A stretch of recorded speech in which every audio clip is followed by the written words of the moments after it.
Shit, I missed. Oh well. That's good. Hello everybody, and welcome to another manga review. And today, we're going to be reviewing one of my favorites so far out of reading manga, Utsubora, the story of a novelist. And there's many things that I can say about this. I think one thing that I definitely should say is that I'm a fan of the art. I think the art is really nice. Also it kind of reminds me of Shaft. Just constant attention to like the face, constant close-ups, just everything. It just looks beautiful. And not to mention, every panel seems like it was a stylistic choice. Kind of like, I don't know how to point it.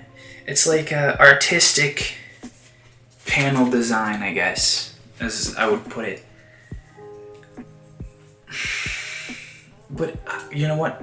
If Shaft were to adapt this into a movie, I would be happy. I would love to see it. Just because this seems like something right up their alley. It does. It seems like this. I mean, I don't care if they censor out like the love making. That I don't really care about. But there's sex in this, and the sex is disgusting. It's not sexy. It's not like what you'd see in porn and hentai, if you like that, which is totally fine. I'm not gonna judge you. Whether you think that hentai is sexy or not, I think it is sexy. The voices. I think the voices are what turns people on, not the actual animated jiggles.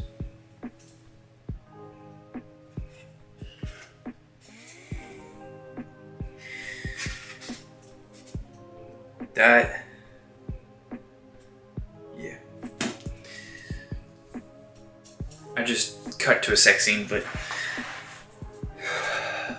I think I'll talk about my personal connection to it. Because when I call something my favorite, it's because I have, in some way, a personal connection to it, and it resonates with me personally.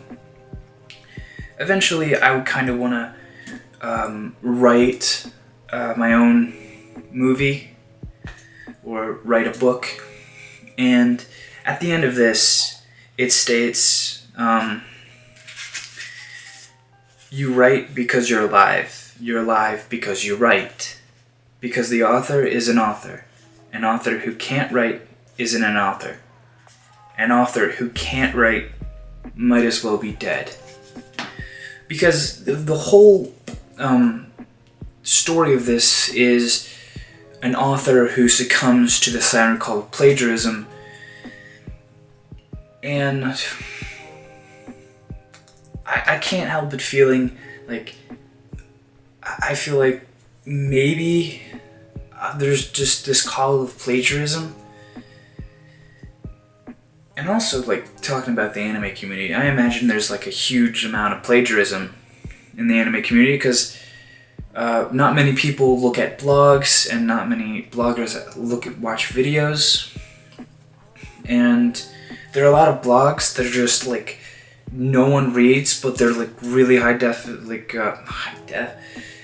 They're really great, and they bring up some really good points. And I wouldn't be surprised if some person was like, "Hey, I'm going to take that and put it in my own video and not give credit." But that's just everything. I mean, every community, especially like any analytical community, is going to have plagiarism. So, and also, let me just bring up the ending to this is just super sad. And I'd like to talk about the story, but there's just a lot about the story that I can't really explained to you in a way. It just feels like something that you need to experience for yourself. You need to explain the story. And if there's only one thing I'd have to say I don't like about this is the cut to a flashback without any warning. It does do that. And then at the end you're like, oh, that was a flashback? I had no idea. Because normally there's some warning. Like a character goes, it started way back when. You know, kind of like that.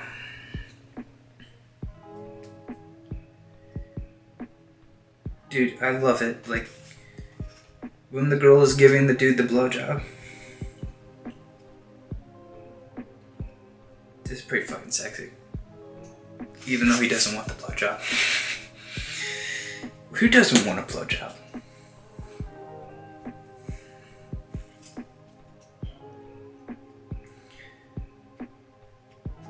But I think another thing I should talk about is that the novel that was plagiarized at the end was rewritten by the author who plagiarized it, and you know, all the mistakes were corrected, and he gave it to these girls, which a lot of people think they're twins. Like, even I remember people saying, this is very difficult to understand. It'll probably take multiple reads for you to understand it, which didn't happen for me. I didn't need multiple reads because I am a genius.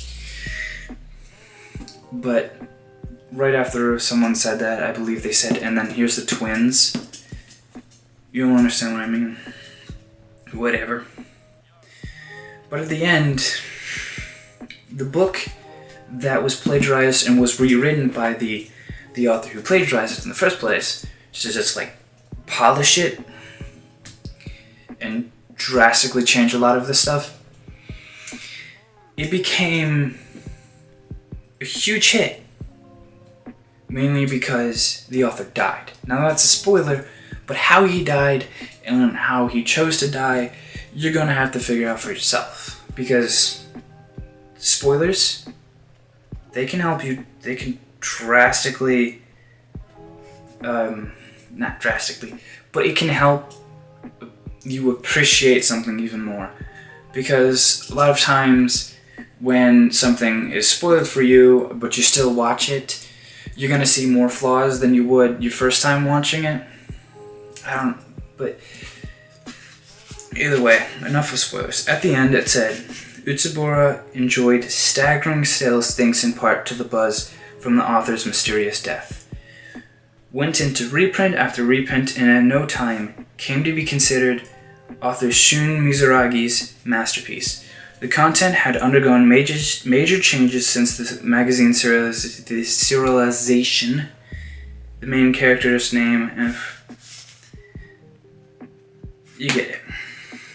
And because the author died, a lot of people, it kind of added this mysterious air to the story itself, and it kind of reminds me of The Shining, where it's more, normally when I hear someone talk about The Shining, they often bring up the moon landing, the Native American genocide, the Holocaust, and I'm just like, I don't really care for that stuff.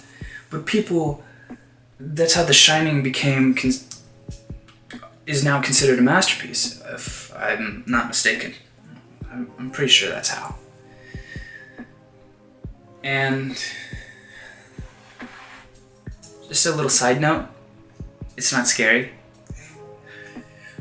but whatever. So, anyways, what would I have to give this? I think I'd give it a 9 out of 10. Just straight 9.